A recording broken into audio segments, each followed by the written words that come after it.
తీసుకోవాలి. మనం ఎప్పుడైనా మన ఇళ్లలో మన తాతో తండ్రో బాగా ఆస్తి సంపాదించి ఇంకా వాళ్ళు పెద్దోళ్ళై ముసలోళ్ళై మంచం ఎక్కే స్టేజ్లో ఉండి ఈ ఆస్తి కొడుకు చేతిలోనో మనవడి చేతిలోనో పెట్టేటప్పుడు ఏమంటాం మనం? ఇప్పుడు కొత్తగా పెళ్లి చేసుకొని తాత ఇచ్చిన ఆస్తో తండ్రి ఇచ్చిన ఆస్తో తీసుకొని మంచి తాగుడికి అలవాటైపోయి విలాసాలకు అలవాటైపోయి ఏటెక్కరు అమ్మితే వాడు మంచివాడు అంటామా? లేకపోతే ఆస్తి అండతోటి మంచి వ్యవసాయం చేసి పంట పండించి యాటింకో ఎకరం కొనేటువంటి మంచివాడు అంటామా? ఆ రకంగా యాటింత ఎకరం కొనాలి, ఇంకా మనం పెరగాలి అనే కోరికతో పనిచేసేవాడే నిజమైన కార్యకర్త. అట్లాంటి నిజమైన కార్యకర్తలు మన పాత ఉద్యమం ఏ స్థాయిలో అయితే పెరిగిందో ఆ స్థాయిలోనే మనం కూడా పెంచాలి. ఊరూరికి వెళ్ళాలి, కష్టపడాలి, ప్రజలను కలుసుకోవాలి, వాళ్ళ సమస్యలు తెలుసుకోవాలి.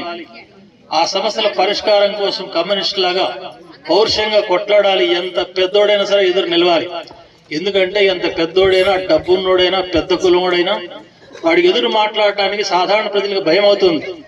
భయం లేకుండా ధైర్యంగా, సాహసంగా, పట్టుదలతో ఎంత పెద్దోడైనా సరే ఎదిరించి మాట్లాడగలిగేది ఎర్ర జెండా మనిషే. కమ్యూనిస్ట్ పార్టీ వాడే మాట్లాడగలుగుతాడు.